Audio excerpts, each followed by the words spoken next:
Hinagpatan, matag hitabo, may sugilan, matag sugidlanon, may lain-laing dagway sa opinyon.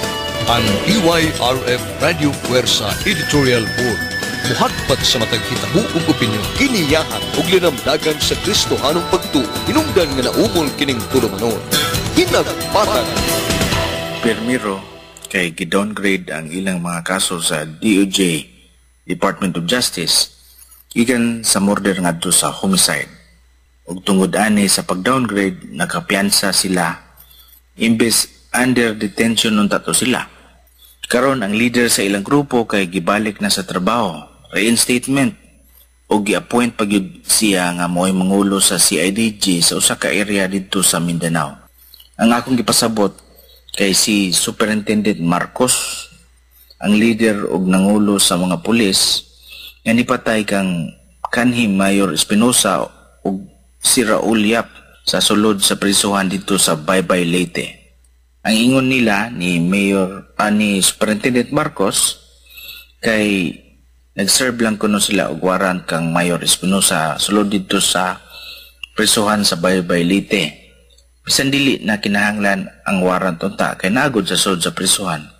Nya nisukol man kuno si Mayor Espinosa ug maotong ilang napatay si Mayor Espinosa, apil na pud ang kauban niya sa prisuhan nga si Raul Yap. Mao na sa maong kaso, tingala gyud ko nganong gi-downgrade sa DOJ Department of Justice ang kaso gikan sa murder ngadto sa homicide kay klaro man unta nga naay probable cause. Unya ang probable cause naman ang kinahanglan sa DOJ ug dili proof beyond reasonable doubt.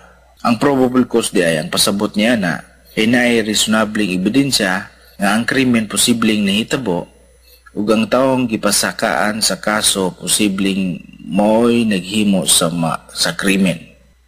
Ug sa akong opinyon na agyud to'y probable cause nga murder ug dili lang homicide sa pagpatay kang Mayor Espinosa.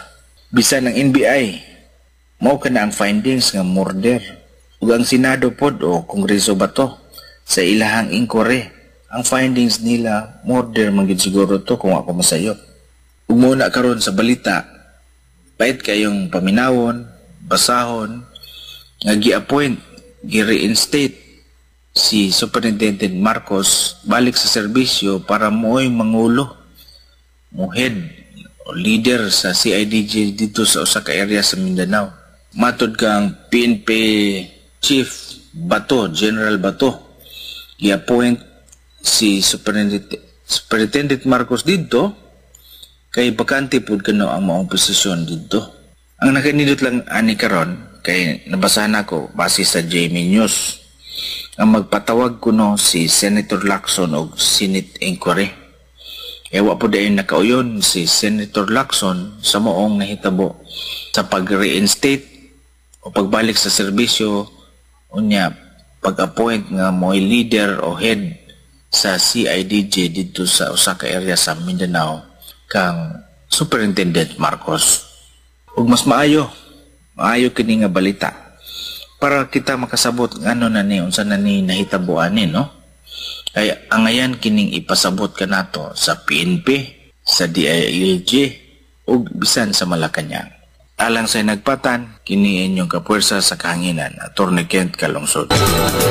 Hinagpatan.